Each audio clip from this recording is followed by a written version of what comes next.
Tena sana sana tunasema CCM imetuchelewesha sana, tungekuwa mbali kuliko wapi. Lakini Mungu ni fundi. Mnakumbuka baada ya mateso haya tulipita chini ya bonde la uvuli wa mauti. Kama nilivyosema, wako waliokufa. Kina Mbowe hatukufa, lakini cha mtema kuni tulikiona.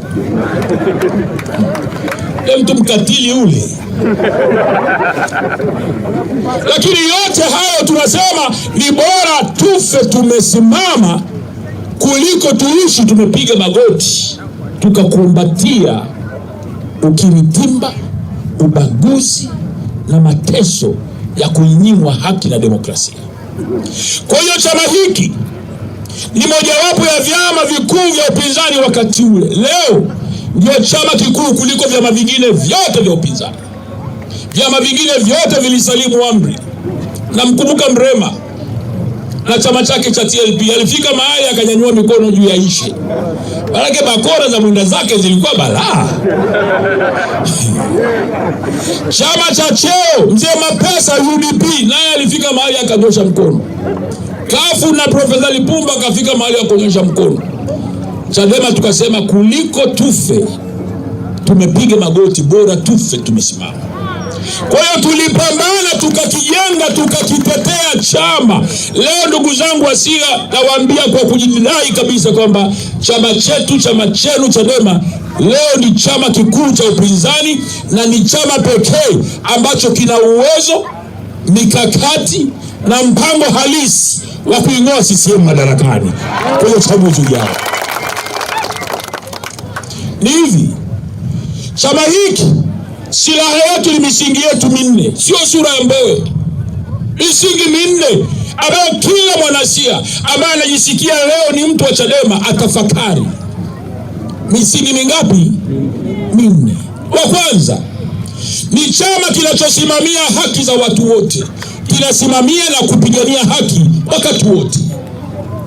Na maandiko matakatifu yameandika haki ulinyanyua taifa, au sio ndugu zangu Wasia? Ni nani mmoja Wasia asiyeipenda haki? Anyoshe kidole juu. Nyinyi watu wema. Lakini ni nani mmoja Wasia anaambia ndani ya Chama cha Mapinduzi kuna haki? Hamna. Mmoja tu hapa aseme kwamba ndani ya CCM kuna haki sana. Anyoshe kidole juu. Jambo la pili, msingi wa pili, chama hiki kinasimamia uhuru wa watu. Tunataka kujenga taifa la watu huru. Ukitaka kuwa Chadema, jiunge na Chadema. Ukitaka chama chochote, jiunge nacho. Watu wawe na uhuru wa kufanya biashara. Hii nchi watu wanazombwa sana, kuanzia na mtendaji wa kijiji, mtendaji wa kata, mkuu wa wilaya, mkuu wa mkoa, waziri, mbunge. Uongo? Watu hawana freedom.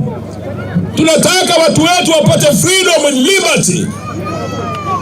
Msingi wa tatu, chama hiki kinaamini jamii yoyote yenye watu, baada ya kaya au familia, lazima pawe na uongozi wa kijamii.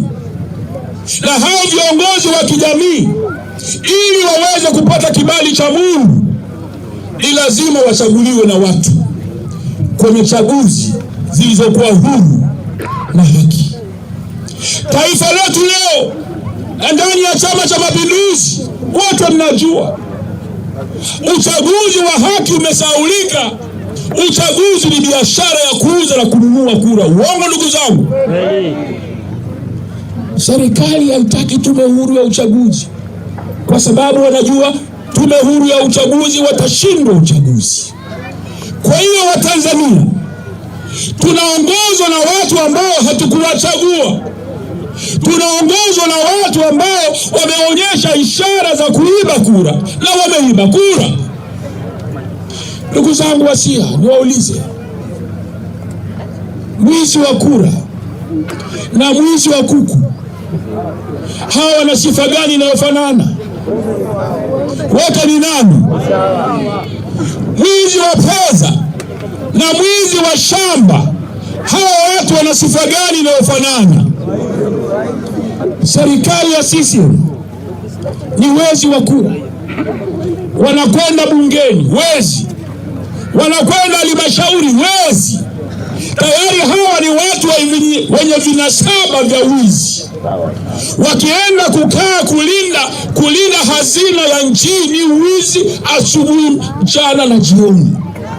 Mkaguzi na mdhibiti mkuu wa hesabu za serikali kila akitoa taarifa ya mwaka, kuna wizi Ikulu, kuna wizi ofisi ya waziri mkuu, kuna wizi kwenye kila wizara, kuna wizi kwenye vyombo vyetu vya ulinzi na usalama, kuna wizi kwenye mashirika ya umma, kuna wizi ndani ya bunge, kuna wizi wa kutisha ndani ya halmashauri zetu. Nchi hii zaidi ya 40% ya bajeti ya serikali ya matumizi ya kawaida ni matumizi ya wizi. Matokeo yake, gharama kubwa zinakwenda kwa kuiendesha serikali, wananchi wanaendelea kuwa masikini. Na ninyi mnakuwa masikini kwa sababu fedha unayotumia, kila 1,000 unayoitumia, tambua 400 mpaka 500 ni kodi ya serikali ambayo unailipa bila kujua unalipa kodi. Msingi wa 4 wa chama chetu, nasema wa kwanza ni haki, wa pili ni uhuru, wa tatu demokrasia. Msingi wa 4 ni maendeleo ya watu, na nasisitiza maendeleo ya watu, uchumi wa watu. Ili uchumi wa watu uweze kuongezeka, ni lazima uchumi wa nchi upanuke. Uchumi wa nchi unapanuliwa na uchumi wa mtu mmoja mmoja. Sasa moja linibingwa anapenda sana mama ameshusha, yaani moja kila mahali akihojiwa kitu lisilojiamini iko mali, unajua mama ameshusha, nani anataka katiba, watu wanataka maji, unajua mama hako baba. Nani asiye na mama hapa? Unakuta jitu hivi Samia. Mimi namfahamu Samia, sio namsikia, namfahamu, naongea naye mara kwa mara, lakini siachi kumwambia ukweli. Moyo hawezi kumwambia Samia ukweli kwa sababu ni chawa. Hivi rais wa nchi hana senti 5 yake. Pesa yoyote ambayo serikali inaamua kuitumia, kwanza haamui Samia.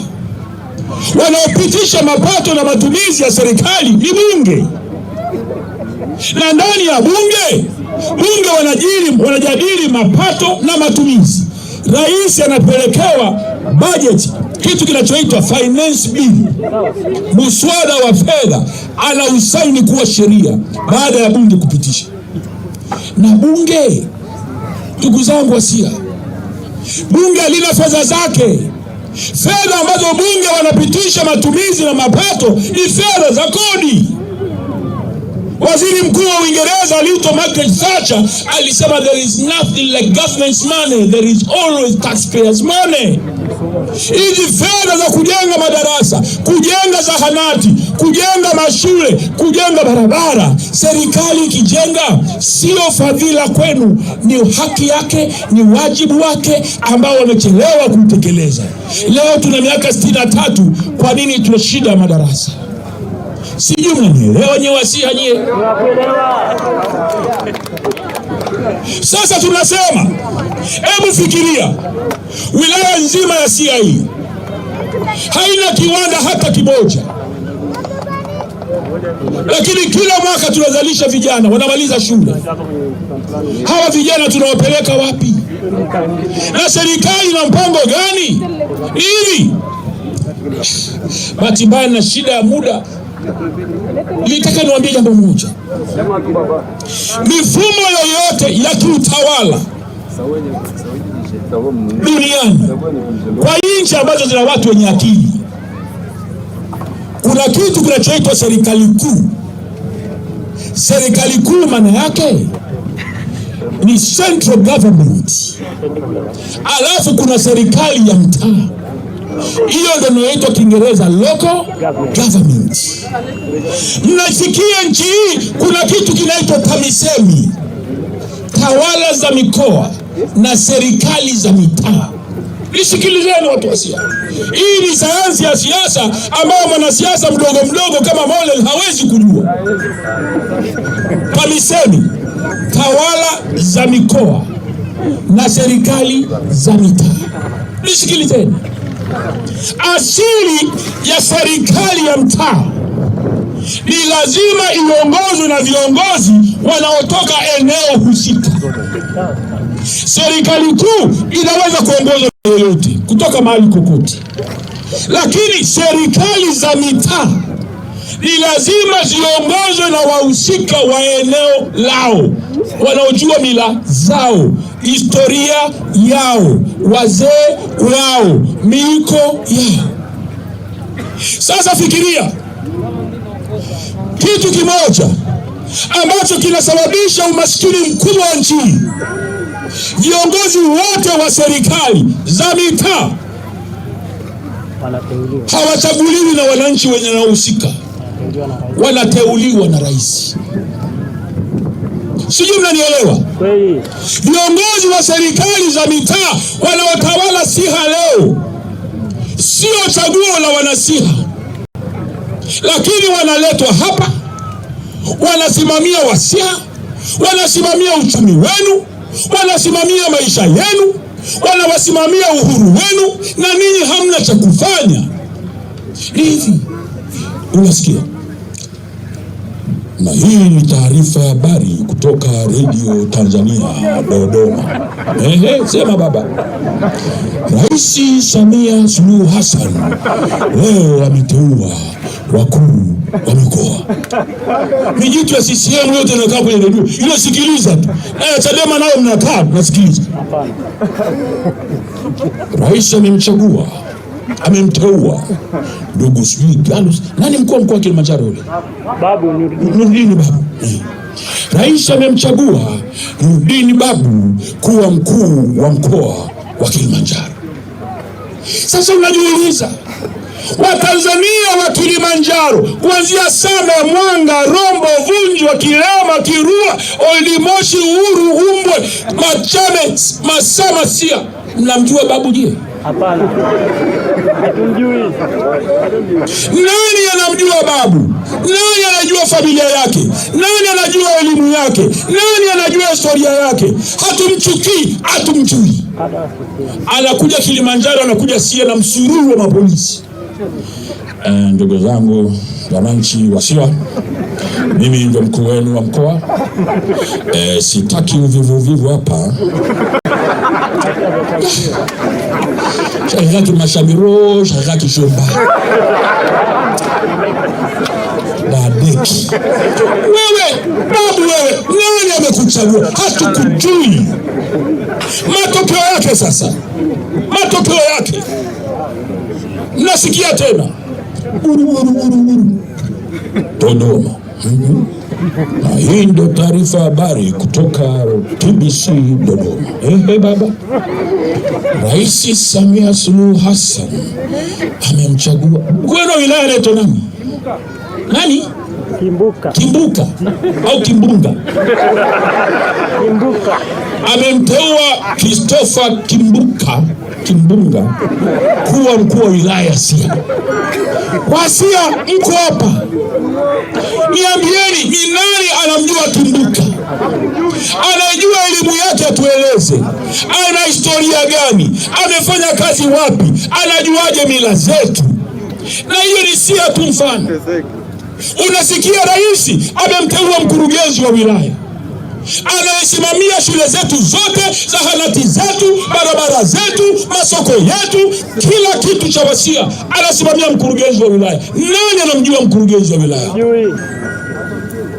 Wakuu wa idara, mkuu wa ardhi, mkuu wa idara ya elimu, mkuu wa afya, mganga mkuu wa wilaya, wakuu wote wa idara hawa, ustawi wa jamii na kila kitu, hakuna mmoja ambaye ni mtu wa Sia.